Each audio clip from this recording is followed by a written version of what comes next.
Menyadarkan ular Kalia. Dahulu kala, hiduplah seorang pemuda yang bernama Krishna. Dia merupakan putra dari Basudewa dan Dewaki dari Mandura. Krishna memiliki seorang kakak laki-laki bernama Balarama. Di desa Vrindavan banyak gadis-gadis pengembala sapi yang suka kepada Krishna. Para gadis pengembala sapi tersenyum, bergembira, dan tertawa apabila Krishna ada di dekat mereka. Dua bersaudara Krishna dan Balarama sering pergi bersama untuk mengembalakan sapi mereka. Mereka sering membawa sapi mereka pergi ke tepi sungai Yamuna. Pada suatu hari, di saat musim kemarau panjang yang sangat panas, para pengembala sapi bersama sapi-sapi mereka kehausan dan berkumpul untuk meminum air dari sungai Yamuna. Namun, hal buruk pun terjadi. Para pengembala sapi dan sapi-sapi tersebut terjatuh dan meninggal seketika setelah selesai minum air sungai Yamuna. Ternyata, air sungai tersebut telah diracuni oleh seekor ular besar berbisa yang bernama Kalia. Mengetahui kejadian tersebut, Krishna datang dan menghidupkan kembali para pengembala sapi dan sapi-sapinya.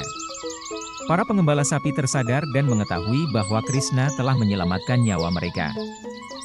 Tanpa berpikir panjang, Krishna lompat dan masuk ke dalam sungai Yamuna untuk mencari ular besar berbisa yang bernama Kalia.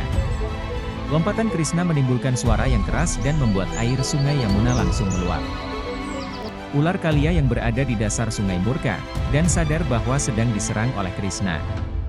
Sehingga, seketika ular Kalia langsung melilit dan mencengkeram Krishna dengan kuatnya.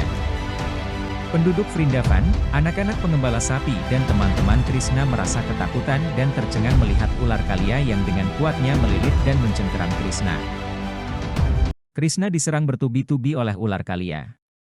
Namun, serangan tersebut tidak mempan. Dengan tenang, Krishna menari di atas kepala ular Kalia yang besar. Hal tersebut membuat ular Kalia sadar bahwa dia tidak mungkin mengalahkan Krishna dan segera memohon ampun.